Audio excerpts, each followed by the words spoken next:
La meditación. Tal vez a estas alturas nos sintamos un tanto bombardeados por las clasificaciones del Abhidharma. El desarrollo de los skandhas con los diferentes aspectos de la forma, sensación, percepción y samskara.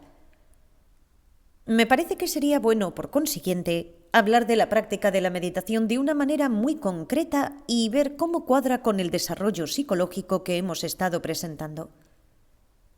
La meditación es una forma científica de mirar nuestra situación fundamental y ver qué cosas resultan útiles para enfrentarla. Pero tal vez se nos ocurra que no hay absolutamente nada que enfrentar.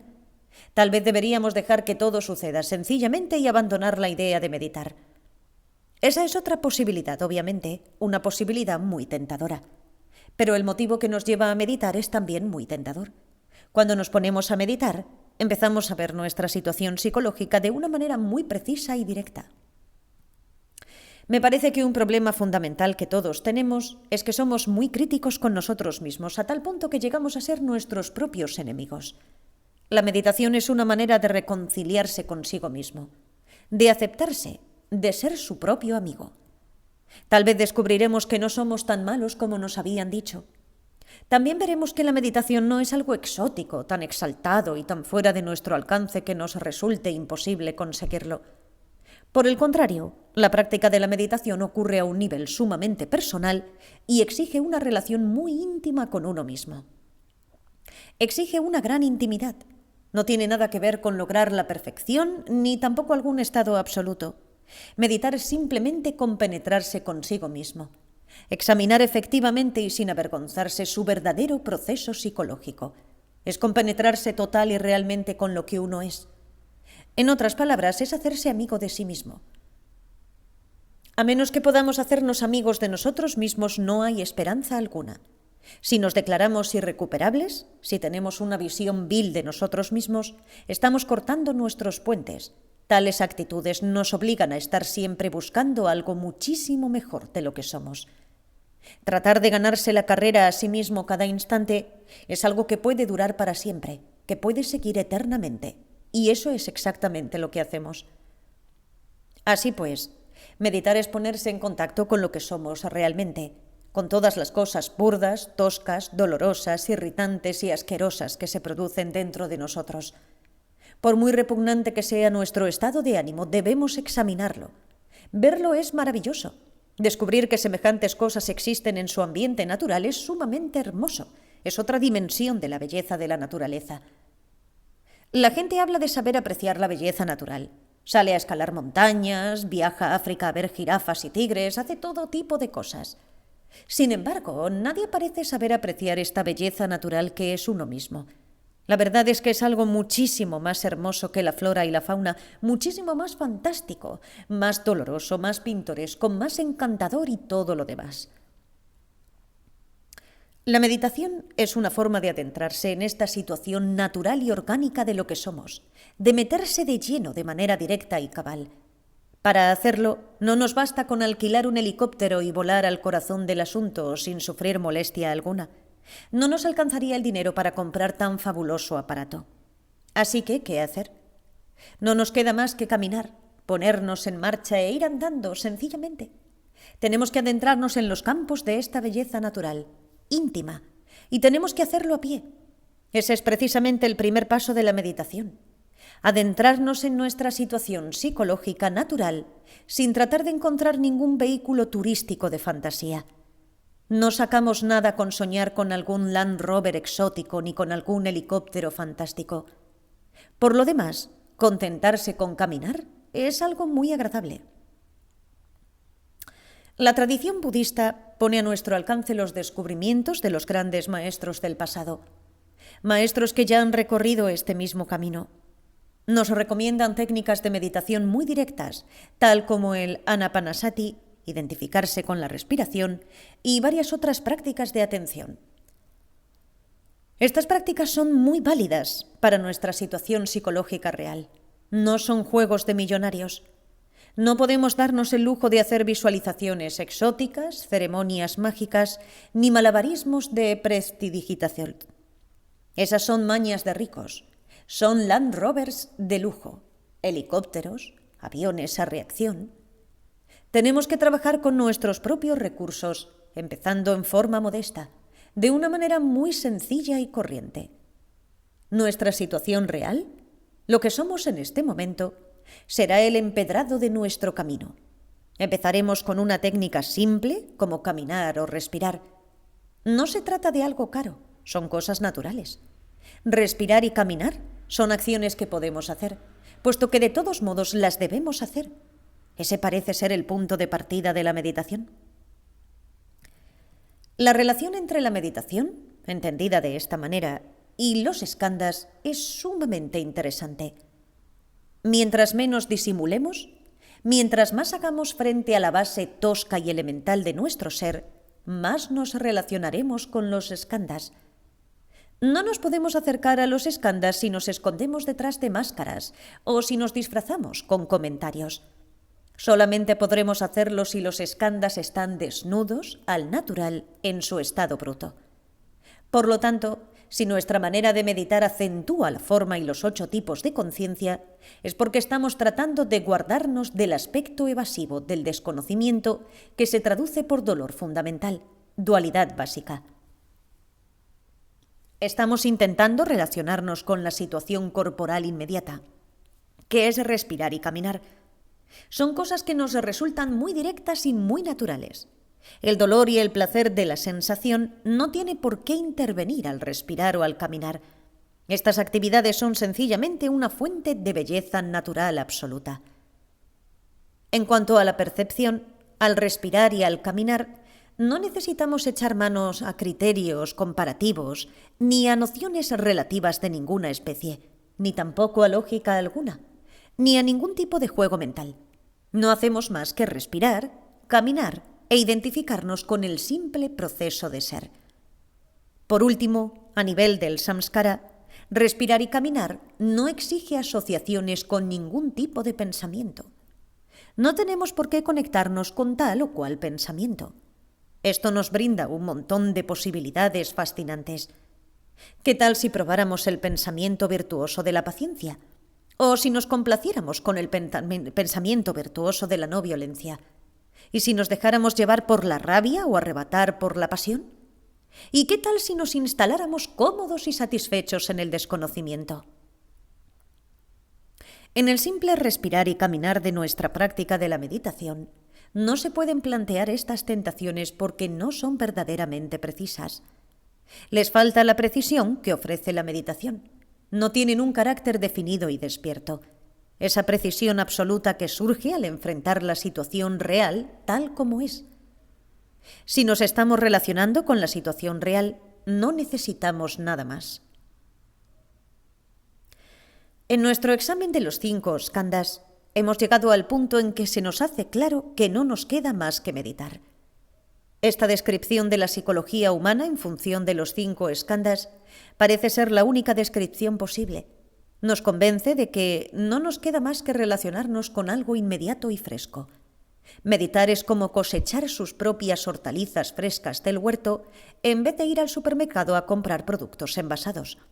Salimos al huerto, recogemos unas cuantas verduras frescas y las cocinamos. Esa podría ser una analogía exacta para la meditación. ¿Tienen preguntas? Pregunta. Creo haber entendido que la meditación que debemos practicar a estas alturas tiene que ser algo básico, algo sumamente concreto y corriente, es decir, más a nivel del cuerpo. Quisiera saber si actividades más sutiles, por ejemplo, conversar o leer, también pueden ser enfocadas como prácticas corporales básicas. Rinpoche, me parece que sí, porque uno tiene que usar el cuerpo. Tiene que leer con los ojos, tiene que sujetar el libro con las manos, tiene que conversar con la boca. Pregunta. Bueno, pero el estar consciente de nuestras manos que sujetan el libro o de nuestra boca que va formando las palabras, ¿no sería injusto para con el autor del libro o de nuestro interlocutor? ¿No sería excesivamente egocéntrico? Rinpoche, eso depende de si usted está plenamente con lo que está haciendo o si anda en jueguecitos. Es muy simple. Pregunta. Usted dijo que la meditación es una manera de hacerse amigo de sí mismo. Yo diría más bien que es una manera de hacerse enemigo de sí mismo, puesto que me parece un proceso más doloroso que el proceso habitual de trabar amistad con alguien. Quisiera pedirle que me dé más explicaciones. Rinpoche: esa experiencia dolorosa es muy buena, porque es así que uno comienza a hacerse amigo de sí mismo. Cuando de veras estamos dispuestos a tener una amistad duradera con alguien, es posible que lo primero que nos llame la atención sea lo que no nos gusta de esa persona. Ese es el punto de partida. Es así como se echan los cimientos de una amistad. Y son cimientos realmente sólidos, puesto que si hemos incluido eso, nada de lo que pueda ocurrir más adelante con ese amigo nos perturbará.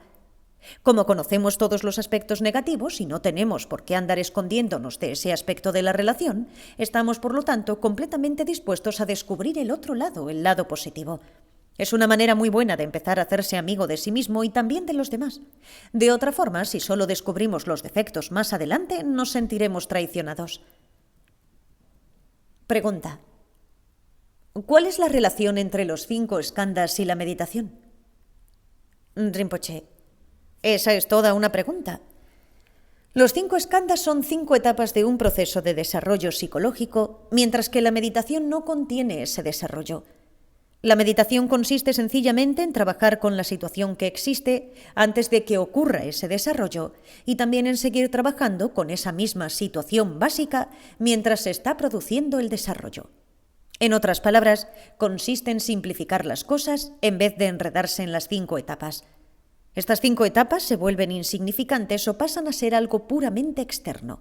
Y esto denota que uno se está aproximando a la cualidad básica de los 5 skandhas en vez de tratar de seguir sus laberintos, que es lo que se suele hacer como un cazador al acecho de alguna conclusión válida.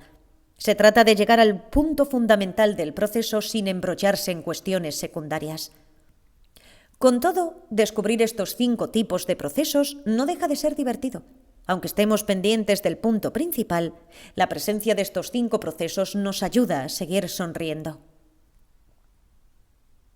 Pregunta: en el juego entre desconocimiento e inteligencia que se produce a lo largo de todos los skandhas, parece que haya momentos en los cuales los skandhas no intervienen.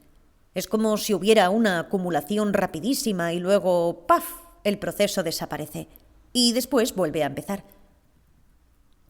Rinpoche: de eso se trata precisamente. Hay una acumulación progresiva y de pronto todo lo acumulado se hace humo. Viene un hiato, un espacio, y enseguida uno vuelve a acumular de nuevo o no vuelve a acumular. Momentos como ese sí ocurren. El proceso se va intensificando automáticamente, pero está precedido y seguido de un espacio. De la misma manera, si estamos avanzando a toda velocidad en una dirección y nos vemos obligados a dar media vuelta y volver, tendremos que parar en pleno movimiento. Hay un momento de inmovilidad para poder recobrar velocidad. Es necesario detenerse primero. Eso es lo que sucede. Pregunta: ¿es posible que lo que hacemos sea ir retrocediendo por los skandhas? Por ejemplo, si nos sentamos a meditar, primero la mente estaría llena de pensamientos. Al meditar un poco más, tal vez los pensamientos no estarían conectados entre sí de manera tan discursiva y nos podríamos poner directamente en contacto con nuestras percepciones. Luego llegaríamos a un punto donde las percepciones ya no tendrían tanta importancia, nos ocuparíamos menos de ellas y tendríamos tan solo una vaga sensación de contacto con nuestra corriente de asociaciones. Después la tendríamos de estar sentados ahí. Finalmente llegaríamos quizás al estado de no dualidad. ¿Es posible que las cosas ocurran así? Rinpoche: me suena rarísimo. Lo que usted está describiendo es ir cada vez más hondo y cada vez más lento, pero resulta que en la meditación no ocurre así.